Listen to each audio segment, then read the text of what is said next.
Oh my God. Sana kayo.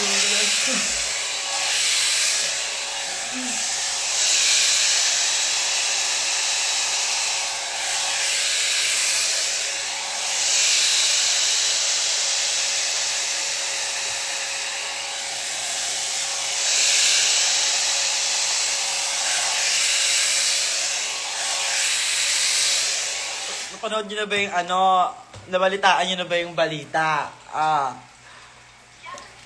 Bakala.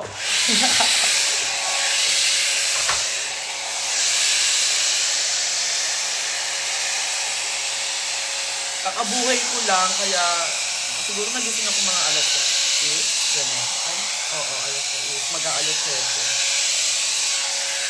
7. Tapos paggising ko, bakla umuulan na ng maraming eksena. Pakalat-kalat na yung mukha ko sa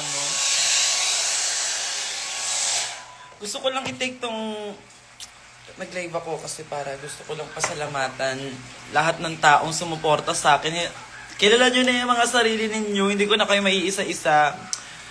Unang-unang gusto ko magpasalamat sa Team Angel, sa aking team, kay Mama Honey, kay Mama Eka, kay Carl, kay Mama Jolly. Sa mga all. Sino pa ba? Sa aking glam team, si Maxi at si Brian. Alam mo, no, totoong buhay lang. Sabi ko lang kay Maxi, parang gusto ko sige Quiapo. Yun ang backstory nun Kasi last year pumunta ako ng Quiapo. Simulan natin kung paano talaga siya simula. Nung bata ako, kasi since taga Manila kami, madalas kami nanonood, siguro mga ilang beses kami nakapanood ng Miss Gay Quiapo. At syempre, as a trans nene, at trans bagets, sobrang nakaka-inspire na panoorin sila doon na, sabi ko, ang ganda naman nito mga to, parang gusto ko maging sila. Gusto ko maging kasing ganda nila, gusto ko maging kasing juice nila. And then ayun, so Miss Gay Quiapo, isa siya sa mga nakapag-inspire sa akin to who I am today as a transgender. Kaya naman, last year, nang nanood ako doon, ayun yung kasagsagan ng si Maxi ay nasa UK, nagda-dragcon. Nung nanood ako doon last year, ang daming baklang Diyosa, as in, ang daming trans na Diyosa, die hard. Tapos kinabukasan na-inspire ako sa kanila, nagpasuso ako. Yun ang kwento ng aking loka-loka. Sabi ko kay Maxi, what if, sabi ko mag-iisang to, oh my God! Ano na rin to, parang pa-congrats na rin to sa suso ko kasi 1 year na rin siya. 1 year na yung suso ko. So, ayun, sabi ko kay Max, what if mag-Miss Gay Quiapo kaya ako ngayon, no? Pampakilig lang. Tapos parang mga ilan na, matagal ko na yung mga sinabi sa kanya, parang pagpasok nung December, sinabi ko na yun sa kanya. Kasi nag-estimate ko, kulopos ko na magbabagong taon na ganito ganyan. Tapos pumasok sa akin yung Quiapo. Kasi, alam mo, ang Quiapo kasi siya yung opening ng, parang sa pageant world, siya yung opening ng pageant, ng contest. Siya yung pampabulabog. Kaya siya sobrang sagrada. Kasi Miss Gay Quiapo siya. Tapos, ang tawag dito, ayun yung weight kasi ng mga trans na para panata nila. Okay. Kaya sabi ko, dapat ma-experience ko to. Kasi noon pa sabi, ginugusto ko na siyang ano yung feeling pag tumapak dyan sa stage? Ano yung pakiramdam pag lumalabang ka ng pageant na pukpukan? Ganon. Kaya, feeling ko kung hindi ako sumali ngayon, magda-doubt ako ng sobre. Lalo si Karen Montesillo, nakita kasi kami ng kung kilala niyo si Karen Montesillo, isa rin siyang beauty queen na, mahilig sumali sa mga barangayang contest, sa mga pukpukan. Sabi niya sa akin, alaga, sumali ka na ng Miss Gay Quiapo. Totoo ba? Gusto mo ba? Tapos ayun, tapos ever since nung nakausap namin siya, itong si Maxi, gusto mo ba Miss Gay Quiapo?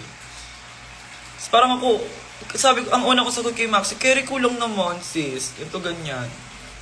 Tapos lumipas na yung mga ilang araw.